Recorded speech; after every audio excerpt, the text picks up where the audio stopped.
नमस्कार दोस्तों, मैं अश्विनी वशिष्ठ और आज हम बात कर रहे हैं आशियाना की। आशियाना आमरा सेक्टर 93। आप जानते ही हैं, जब आशियाना की आहट सुनाई देती है तो हर कोई लाइन में खड़ा हो जाता है कि प्रोजेक्ट आने वाला है यार, और ईओआई मुझे सबमिट करानी होगी, क्योंकि लास्ट टाइम ही मैं सबमिट नहीं करा पाया था। और ये डर ही बिल्डर की पावर है। लेकिन क्या बिल्डर में कुछ नहीं है? क्या सेल स्ट्रेटेजीज हैं उसी के दम पे अपना प्रोजेक्ट सेल कर रहा है? नहीं, मैं ऐसा तो बिल्कुल नहीं कहूँगा, क्योंकि प्रोजेक्ट में तो दम है। प्रोजेक्ट अच्छा है, कंस्ट्रक्शन अच्छी है, बिल्डर भी अच्छा है, लेकिन फिर भी जो रेस्पॉन्स देखने को मिल रहा है, मुझे लग रहा है कि वो उससे भी ज़्यादा अच्छा है। और उसकी पूरा मैं यही कहना चाहूँगा, क्रेडिट देना चाहूँगा वहाँ की सेल स्ट्रेटेजीज को। तरीका उन लोगों ने बहुत अच्छा बनाया है। देखिए, फ़ेज़ 1 फ़ेज़ 2 में बहुत सारे बिल्डर हैं अपने प्रोजेक्ट लेकर आते हैं, लेकिन आशियाना आमरा ने इस 22 एकड़ के प्रोजेक्ट को कितनी बार सेल करना है कोई नहीं जानता, क्योंकि 5 एकड़ स्टार्टिंग में फर्स्ट फेज लेके आया था। 224 यूनिट थी, जिसमें आपका टावर नंबर 1, 2, 3, 4 थे। साथ में 224 यूनिट उसमें EWS भी है, और करीब 16 उसमें सोप हैं। सेकंड फेज लेके आया, टावर 4 उसमें और आ चुके हैं। करीब 4 एकड़ के आसपास का और जो एरिया है उसको कवर करने जा रहा है, और इसके साथ टोटल आपका हो जाता है 9 एकड़ के आसपास, और टोटल प्रोजेक्ट है 22 एकड़ का। यानी कि अभी बहुत कुछ बिल्डर के पास है, लेकिन जिस तरीके से प्राइस चेंज हो रहे हैं, जिस तरीके से प्राइस बढ़े, यदि मैं कहूँ इसे 2 फेस में बिल्डर लेके आता तो उससे शायद 20 to 25% के आसपास ज़्यादा प्रॉफिट बिल्डर बना पाएगा। कुछ बिल्डर्स हैं, उनका तरीका अलग होता है। उनका होता है कि जितना जल्दी जितना प्रोजेक्ट सेल हो बहुत अच्छा है, चाहे प्रोजेक्ट कितना भी बड़ा क्यों ना हो, वो 20 एकड़ का हो या 30 एकड़ का हो। और कुछ बिल्डर ये हैं कि एक बार जो प्रोजेक्ट है उसको ही इतने तरीके से, अच्छे तरीके से सेल किया जाए कि जो दूसरे बिल्डर हैं उनसे ज़्यादा प्रॉफिट बनाया जा सके। ये तो है कि जो मैं काफ़ी सारे वीडियोज़ में बताता हूँ कि बार बार पानी लाकर बेचने से अच्छा किसी से ख़रीद के और अपना ही एक कुआं खोद लो और उसे बार बार वहीं से बेचते रहो, यानी कि लाइफ टाइम की अर्निंग। ये तो करता है। आप आशियाना का देखोगे, maintenance in house, construction in house, और बहुत कुछ जो भी आप देखोगे वो सब कुछ आशियाना का ही है। बाहर से तो बंदे कुछ लेते ही नहीं है। तो उनका तरीका वही है कि उनका एक प्रोजेक्ट तो बनाते हैं, साथ में वो लाइफ टाइम की अर्निंग वहाँ से और ऐड कर लेते हैं अपने। तो अलग अलग कंपनीज बनाई हुई हैं, काम अच्छा चल रहा है। बट जो बिल्डर ने तरीका अपनाया हुआ है वो एक बायर के फेवर में तो बिल्कुल नहीं कह सकते। आप देखते हो कार कंपनीज हैं, बिल्कुल ये स्ट्रेटेजी अपनाती हैं। उनके पास इतनी पावर होती है, जो उनकी मैन्युफैक्चरिंग पावर है, कि वो जितनी गाड़ियाँ चाहिए उतनी वो 10 दिन के अंदर बनाकर और ट्रांसपोर्ट भी कर सकती हैं। बट वो नहीं करते। वो जानबूझ के स्टार्टिंग में स्लो चलते हैं, यदि एक डिमांड है तो। और डिमांड की ही यहीं देखी जा रही है। बिल्डर के पास डिमांड है और उसने उससे भी बड़ी डिमांड बनाने के लिए सबके मन में एक डर पैदा कर दिया कि भाई या तो आप स्टार्टिंग के 10-15 दिन में ले लो, अदरवाइज़ हमें नहीं मिलेगा। फिर उसके साथ साथ एक पंगा और फंस जाता है कि मुझे ये फ्लोर नहीं मिल रहा, मुझे ये यूनिट नहीं मिल रही, मुझे फेसिंग नहीं मिल रही। और इसके बाद जैसे जैसे प्रोजेक्ट सेल हो जाता है और बाद में पता लगता है यूनिट ही नहीं मिल रही। तो ये बहुत बड़ी प्रॉब्लम है क्लाइंट के साथ, बायर के साथ। तो इसे क्या कहें, बिल्डर का कोई ट्रैप कहें, या एक अपॉर्चुनिटीज़ है जो कुछ दिन आती है और फिर चली जाती है, हमें जल्दी उसमें ले लेना चाहिए। तो इसके लिए ये अकेला जो आज का एपिसोड है वो काफ़ी नहीं रहेगा। मुझे लगता है कि एक पूरी सीरीज़ मुझे बनानी चाहिए। पहले भी मैंने इस बिल्डर के ऊपर पूरी सीरीज़ बनाई थी, 2 से 3 वीडियो बनाए थे। अभी भी मुझे लगता है कि शायद मुझे 2 से 3 वीडियो और लेकर आना चाहिए। बट यदि आपकी डिमांड रही कमेंट बॉक्स में, मुझे लगा कि हाँ इसकी डिमांड है, तब मैं उस पर आगे और बनाऊंगा। और बिल्डर के बारे में बहुत छोटी छोटी चीज़ें जो आपने नहीं सुनी होंगी, मैं हर एक वीडियो में पॉजिटिव एंड नेगेटिव वीडियो बनाता हूँ। उसके बाद डिसीजन आपके ऊपर छोड़ता हूँ। मैं कोई भी ऐसे वीडियोज़ नहीं बनाते जिसमें आप इन्फ्लुएंस हैं हों, या फिर मेरे जो वीडियोज़ हैं वो इस टाइप के हों कि यार मुझे जल्दी से चेक, तो मेरा भी काम बने, बिल्डर का भी बने, और आपका तो बनेगा ही।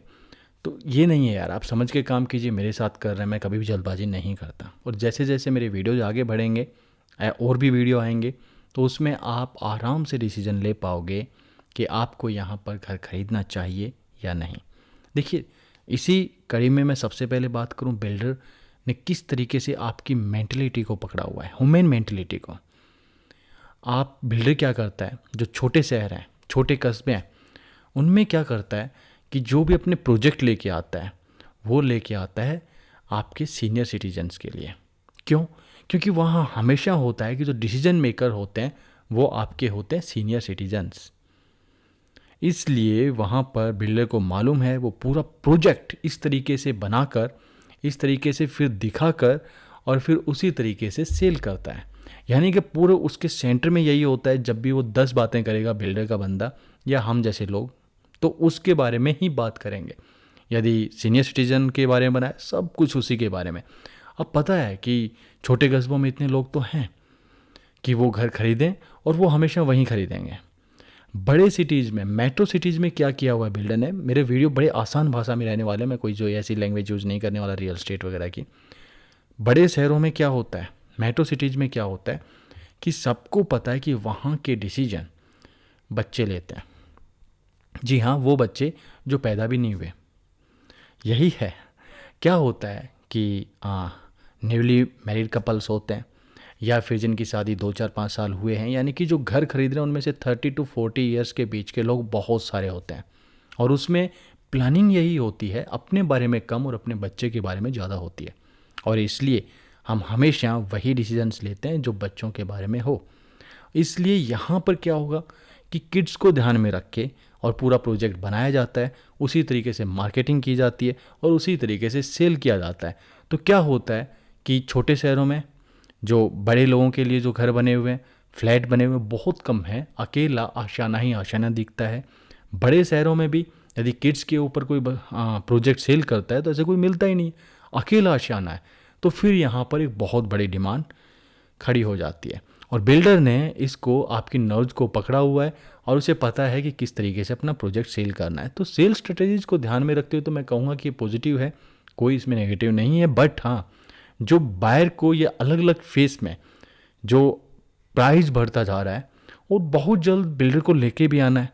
ऐसे प्रोजेक्ट जैसे मैंने बहुत सारे बिल्डर देखे हैं जो बायर को काफ़ी बेनिफिट दे जाते हैं अपने प्रोजेक्ट को जल्दी सेल करने के चक्कर में। बहुत अच्छे बिल्डर हैं, इसके जैसे हैं, आशियाना जैसी कंस्ट्रक्शन है, नाम भी बहुत बड़ा है। मुझे तो वो तरीका ज़्यादा अच्छा लगता है। क्या ठीक है, वो एक के बाद दूसरे पे जंप करते हैं, थर्ड पे जंप करते हैं, फोर्थ पे जंप करते हैं और सभी प्रोजेक्ट्स पे काम भी अच्छा चल रहा है। ऐसा नहीं है कि काम अच्छा नहीं चल रहा है। तो मुझे तो लगता है कि वो ज़्यादा ठीक है। बट जो आशियाना है, जिस तरीके के प्रोजेक्ट उसने अपने एक अलग ही वो रास्ते पे चल रहा है, तो उस पर और बिल्डर है नहीं, भीड़ कम है, बट जो है इस बिल्डर के लिए काफ़ी है। अब बात करें कंस्ट्रक्शन की, जी हाँ, आशियाना की कंस्ट्रक्शन ज़्यादातर प्रोजेक्ट्स में अच्छी है जहाँ भी मैंने देखी है। और इसके बाद मैं मोस्टली वैसे इनके प्रोजेक्ट देख चुका हूँ, कंस्ट्रक्शन अच्छी है। और इसके साथ साथ जो एमिनिटीज आपको बताते हैं, जो प्रोजेक्ट दिखाया जाता है वो 70 to 80% टच कर जाता है। तो यदि कोई भी बिल्डर यहाँ तक पहुँच रहा है, वो अच्छे बिल्डर्स में उसकी गिनती होती है। तो यहाँ पर भी ये बिल्डर ठीक है खरीदने के लिए।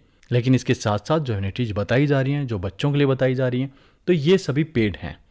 तो आप इसके साथ साथ ये देख के चलना कि यदि आप यहाँ पे घर खरीद रहे हैं तो आपको ऑलमोस्ट डबल जो दूसरे मेंटेनेंस दूसरे बिल्डर में जो आता है इसके बराबर के प्रोजेक्ट में, तो यहाँ पे ऑलमोस्ट डबल तक भी जा सकता है यदि आप सभी सर्विसेज यहाँ पर लेते हैं। और जो ये सर्विसेज हैं यदि अच्छे से आपको मिलने लगेंगी वो पोजीशन के 2 साल के बाद, 2 ढाई साल के बाद, जब प्रोजेक्ट 80% के आसपास ऑक्यूपाई हो जाएगा। क्योंकि क्या होता है कि कम लोग होते हैं तब तो उनके ऊपर बहुत भारी पड़ता है और इसलिए बिल्डर भी नहीं चाहता और ना ही कोई इतनी महंगी सर्विस लेगा, क्योंकि दूसरी बाहर भी ऐसी सर्विसेज उससे कम रेट में और उससे ज़्यादा अच्छी मिल जाएंगी, तो बंदा क्यों लेगा। तो वो एक अच्छे प्राइस पर लाने के बाद ही कर सकता है। तो उसके लिए भी आपको थोड़ा वेट करना होगा। सो ये कोई नेगेटिव पॉइंट्स तो नहीं है, लेकिन हाँ बताना ज़रूरी था as a real estate adviser.